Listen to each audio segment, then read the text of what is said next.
4 বছর পর পর ফুটবল বিশ্বকাপ আইলে ফুটবলের প্রতি দর্শকের যে ভালোবাসা জন্মায়, এই ভালোবাসা এক দেশের তে আরেক দেশে পৌঁছায় যায়। আর ফুটবলের লড়াই মাঠের থেকে মাঠের বাইরে হয় বেশি। আর কেউ দে উক্তি, কেউ দে যুক্তি। আর 4 বছর পরে এই বিশ্বকাপটা আইলে ছোট ভাই বড় ভাই সবাই হয়ে যায় আমার প্রতিপক্ষ, শুধুমাত্র ভিন্ন দল সাপোর্ট করার কারণে। থাক, এবার বহুত হইছে নিজের দলরে সেরা দেয়ানের তর্ক বিতর্ক। আজকের ভিডিওতে আপনারা দেখবেন চির প্রতিদ্বন্দ্বী আর্জেন্টিনা আর ব্রাজিলের খেলা। এদিকে বন্ধু আলামিনের দিকে এলাম, বন্ধু তুই কইতে আইছস? এই তো বন্ধু কানাডাতে একটা ম্যাচ শেষ করে এলাম। আর ম্যাচটা শেষ করানোর পরে লিওনেল মেসি আমাকে একটা জার্সি গিফট করছে। বন্ধুর কথা হইনা তো আমার মাথা নষ্ট হয়ে গেছে। আর বন্ধুর ব্যবসার দেখা মনে হইতাছে বন্ধুর সময়টা ঘুরে গেছে। আবার বন্ধু আমারে কয়, তোমাদের সাথে তো আমি বেশি সময় দিতে পারবো না, আমার সময়ের অনেক মূল্য আছে। বন্ধুর এই কথা হইনা আমার মনটাই কইছিল ফুটবল বানানো না খেললে তার এই ফুটবল বানাই আমি সরাই। আপনাদেরও বন্ধু বান্ধবের ভিতরে কোন বন্ধুর এমনি চাপার লেভেল হাই, অবশ্যই তারা এই ভিডিওতে মেনশন দিতে ভুলবেন না। এদিকে তো সময় মতো আমরা স্টেডিয়াম আয়া পড়ছি, কিন্তু আরেকটা সমস্যা হয়ে গেছে। আমাদের প্রতিপক্ষ টিমে কয়েকজন প্লেয়ার রে পাওয়া যাইতাছে না। এদিকে প্রতিপক্ষ টিমের প্লেয়ার না পাওয়ারও কারণ আছে। কারণটা হইতাছে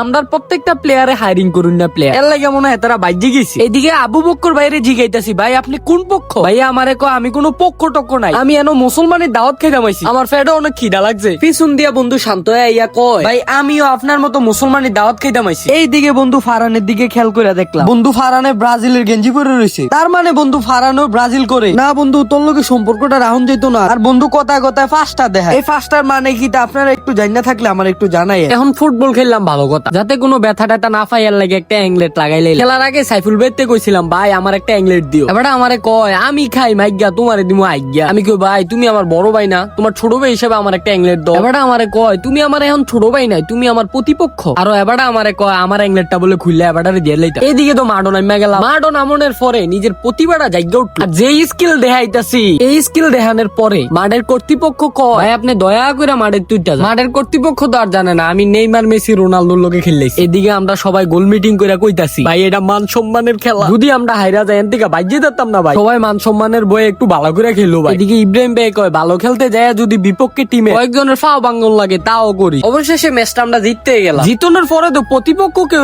দেখতাছি না। আমার মনে হয় তারা সবাই গর্তে ঢুকে গেছে। তো আজকের খেলার ভিডিও এতটুকু পর্যন্তই। সবাই ভালো থাকুন, সুস্থ থাকুন, নিজের মূল্যবান জিনিসের যত্ন রাখুন। এইরকম ভিডিও দেখতে চাইলে অবশ্যই আমার ফেসবুক পেজটাকে ফলো দিয়ে রাখতে হবে। দেখা হচ্ছে নতুন আরেকটি ভিডিওতে। আল্লাহ হাফেজ।